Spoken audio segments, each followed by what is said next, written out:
예, 수학2 5분 증명입니다. 수학2 복습 강의고요. 수학2 내용 중에서 설명이나 증명이 필요한 내용을 추렸습니다. 학생들 중에 증명 없이 공식을 단순히 암기하는 경우가 있기 때문에 증명 강의를 따로 만든 거고요. 오늘은 첫 번째 시간입니다. 부분집합의 개수에 대해서 같이 공부해 보도록 하겠습니다. A라는 집합이 있다고 해봅시다. A라는 집합의 원소가 A1부터 AN까지 이렇게 총 N개의 원소가 있다고 해보겠습니다. 그렇다면 A의 부분집합의 개수를 우리가 구할 수가 있습니다.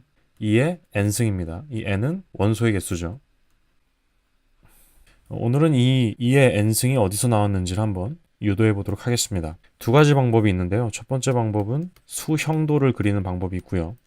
두 번째는 이항정리를 이용하는 방법입니다. 이항정리는 확률과 통계에서 나오는 내용이고요. 아마 이 강의를 들으시는 대부분의 학생들은 이항정리를 배우지 않은 상태일 겁니다. 혹시 내용을 아는 학생들이 있을 수 있기 때문에 이항정리를 이용해서도 증명을 해보겠습니다. 먼저 수용도를 이용해보죠. 간단한 예시를 먼저 들겠습니다. A라는 집합이 있고요. 원소를 1과 2라고 해봅시다. 이 A의 부분집합을 구하는 건 어렵지 않죠. 공집합이 있고요. 원소가 1 하나인 집합, 그리고 원소가 2 하나인 집합, 그리고 원소가 1과 2인 집합이 있을 겁니다. 자, 이렇게 4개가 구해지는 상황을 수용도를 이용해서 한번 표현을 해보겠습니다. 원소를 이렇게 1, 2 적고요. 집합 중에는 1이 들어가 있는 집합, 포함되어 있는 집합이 있을 것이고 1이 포함되어 있지 않은 집합이 있을 겁니다. 1이 포함되어 있는 집합 중에 2가 포함되어 있고 또 포함되지 않은 집합이 있을 거고요. 1이 포함되지 않은 집합 중에도 2가 포함되어 있고 포함되지 않은 집합이 있을 겁니다. 자, 여기서 원소가 3 이렇게 하나 더 늘어났다고 해보면 1과 2가 포함된 상태에서 3이 포함될 수도 있고 포함되지 않을 수도 있고요. 1이 포함되고 2가 포함되지 않은 상태에서 3이 포함될 수도 있고 포함되지 않을 수가 있습니다.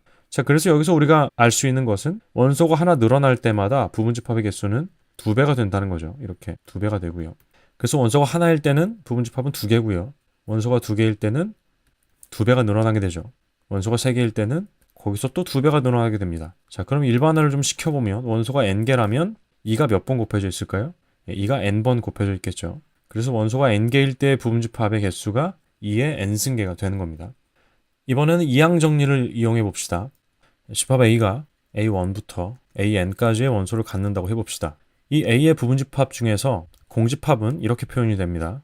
이 n개의 원소 중에서 아무것도 뽑지 않은 경우이죠. 그게 공집합이 될 거고요. 그리고 원소가 하나인 부분집합들이 있을 겁니다. 그 경우에는 n개 중에 하나를 뽑는 경우일 거고요. 원소가 2개인 집합은 NC2일 겁니다. 그렇게 원소가 n개인 집합까지 이렇게 뽑히게 되겠죠. 그래서 NC0부터 NCN까지를 우리가 더해주면 되는데요. 이 결과는 2의 n승입니다. 확률 통계에서 이항정리를 배우신 학생들은 이게 2의 n승이라는 걸 다들 알 수 있을 겁니다. 혹시 배우지 않은 학생들은 이런 증명도 있다는 것을 그냥 알고 넘어가시고요. 나중에 확률 통계에서 이항정리를 배운 뒤에 다시 한번 증명해 보시면 좋을 것 같습니다. 오늘의 강의는 여기서 마치겠습니다.